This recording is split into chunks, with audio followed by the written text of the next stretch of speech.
आज हम बात करने वाले हैं धारी देवी के बारे में, हिमालय की रक्षक। पर ये सिर्फ एक देवी का नाम नहीं है, नहीं, ये एक कहानी है। एक ऐसी कहानी जिसमें विश्वास, प्रकृति और हाँ, विकास तीनों आमने सामने खड़े हैं। तो चलिए कहानी की शुरुआत वहीं से करते हैं, उस एक नाटकीय घटना से जिसने इस पूरे रहस्य को, आप कह सकते हैं, जन्म दिया। जरा इस तारीख और वक्त पर गौर कीजिए। 16 जून 2013 शाम के ठीक 6:30 बजे उत्तराखंड के ऊंचे शांत पहाड़ों में कुछ ऐसा होने वाला था जो इतिहास में दर्ज हो गया। वजह, एक हाइड्रो इलेक्ट्रिक डैम प्रोजेक्ट। हाँ, विकास के लिए एक बहुत बड़ा कदम। लेकिन सवाल ये है कि इसकी कीमत क्या थी? कीमत थी धारी देवी की उस सदियों पुरानी मूर्ति को उनके अपने घर से, मतलब अलकनंदा नदी के बीच से हटा देना। और ये एक ऐसा फैसला था जिसके खिलाफ चेतावनियां गूंज रही थीं बार बार। और फिर जो हुआ वो किसी ने सोचा भी नहीं था। मूर्ति हटी और उसके बस कुछ ही घंटों के अंदर हिमालय ने जैसे अपना रौद्र रूप दिखा दिया। केदारनाथ घाटी में मानो प्रलय आ गई। बादल फटा और पानी का ऐसा सैलाब आया कि सब कुछ अपने साथ बहा कर ले गया।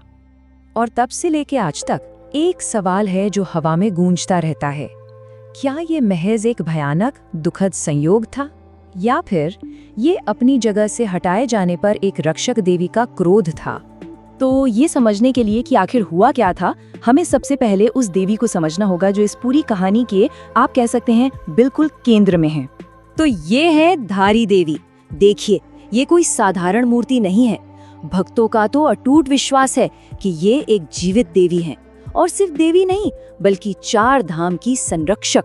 जी हाँ, वही 4 धाम, बद्रीनाथ, केदारनाथ, गंगोत्री और यमुनोत्री, जो हिमालय के सबसे पवित्र तीर्थ स्थल माने जाते हैं। और जो बात सबसे ज्यादा हैरान करती है वो ये है कि भक्तों का मानना है कि ये मूर्ति दिन में 3 बार अपना रूप बदलती है। बिल्कुल, एक ही दिन में 3 अलग अलग रूप। ये जीवन के चक्र जैसा ही तो है ना? सुबह के वक्त एक बच्ची की कोमलता दिखती है, तो दोपहर में एक युवती का तेज, और जैसे जैसे शाम ढलती है एक वृद्धा की गंभीरता। उनकी उत्पत्ति की कहानी तो और भी ज्यादा रहस्यमयी है। ऐसा माना जाता है कि ये बात है द्वापर युग की, मतलब हजारों साल पहले की। एक बहुत भयंकर बाढ़ आई और उसी में देवी का ऊपरी धड़ बहकर इस जगह पर आ गया। कहते हैं कि तब एक दिव्य आवाज ने गांव वालों को हुक्म दिया कि मूर्ति को यहीं पर स्थापित करो, पर एक शर्त थी कि उनका चेहरा हमेशा खुले आसमान के नीचे ही रहेगा। और सबसे अनोखी बात जानते हैं क्या है? यहाँ सिर्फ उनके सिर की पूजा होती है। उनका जो निचला धड़ है वो काली मठ में स्थापित है, जो अपने आप में तांत्रिक शक्ति का एक बहुत बड़ा केंद्र है।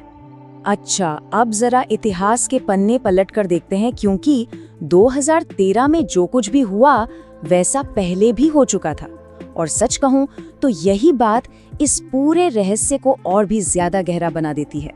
तो यहाँ से कहानी में आता है एक टकराव। एक तरफ आधुनिक विकास और दूसरी तरफ सदियों पुरानी आस्था। श्रीनगर हाइड्रो इलेक्ट्रिक प्रोजेक्ट के लिए ये जरूरी था कि नदी का जलस्तर बढ़ाया जाए, और इसका सीधा सीधा मतलब था कि वो प्राचीन मंदिर पानी में डूब जाएगा। वहाँ के स्थानीय लोग थे, पुजारी थे, संत महात्मा थे, सबने एक सीधी और बिल्कुल साफ चेतावनी दी थी। लेकिन उनकी चेतावनी को अनसुना कर दिया गया। उनका तो बस एक ही कहना था, बिल्कुल साफ साफ, माँ को उनके मूल स्थान से न हिलाया जाए।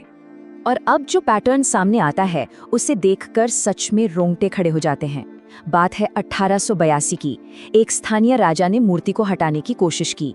नतीजा, केदारनाथ में एक बहुत बड़ा भूस्खलन हुआ। फिर सीधा आते हैं 2013 में। बांध परियोजना के लिए मूर्ति हटाई गई, और नतीजा, केदारनाथ घाटी में वो विनाशकारी बाढ़ आ गई। ऐसा लग रहा था मानो इतिहास खुद को दोहरा रहा हो, और इस पैटर्न को नजरअंदाज करना वाकई बहुत मुश्किल था। तो इस भयानक प्रलय के बाद कहानी एक नया मोड़ लेती है। सोचिए, पूरे 10 साल, लगभग 10 सालों तक देवी की मूर्ति एक अस्थायी जगह पर रही। एक बहुत लंबा इंतजार, जहां किसी को नहीं पता था कि आगे क्या होगा। और फिर पूरे 10 साल के इंतजार के बाद आखिरकार वो दिन आया, 28 जनवरी 2023। इस दिन देवी को उनके नए और भव्य मंदिर में फिर से स्थापित किया गया। और सबसे खास बात ये कि ये मंदिर ठीक उसी पवित्र जगह के ऊपर बनाया गया जहां वो सदियों से विराजमान थी। तो अब सवाल ये उठता है कि ये पूरी कहानी हमें किस मोड़ पर, किस सवाल के साथ छोड़ जाती है। आज की तारीख में धारी देवी का मंदिर एक बार फिर से अलकनंदा नदी के बीचों बीच पूरी शान से खड़ा है। पर ये सिर्फ पत्थर और कंक्रीट का एक ढांचा नहीं है, नहीं, ये तो हजारों सालों की उस अटूट आस्था का एक जीता जागता प्रतीक है। तो आखिर में सवाल वही है, प्रकृति और आस्था, क्या इन दोनों के बीच कोई संतुलन बनाना मुमकिन है, या फिर विकास की इस अंधी दौड़ में हम हमेशा इस नाजुक संतुलन को दांव पर लगाते रहेंगे? ये एक ऐसा सवाल है जिसका जवाब हम सबको मिलकर खोजना होगा।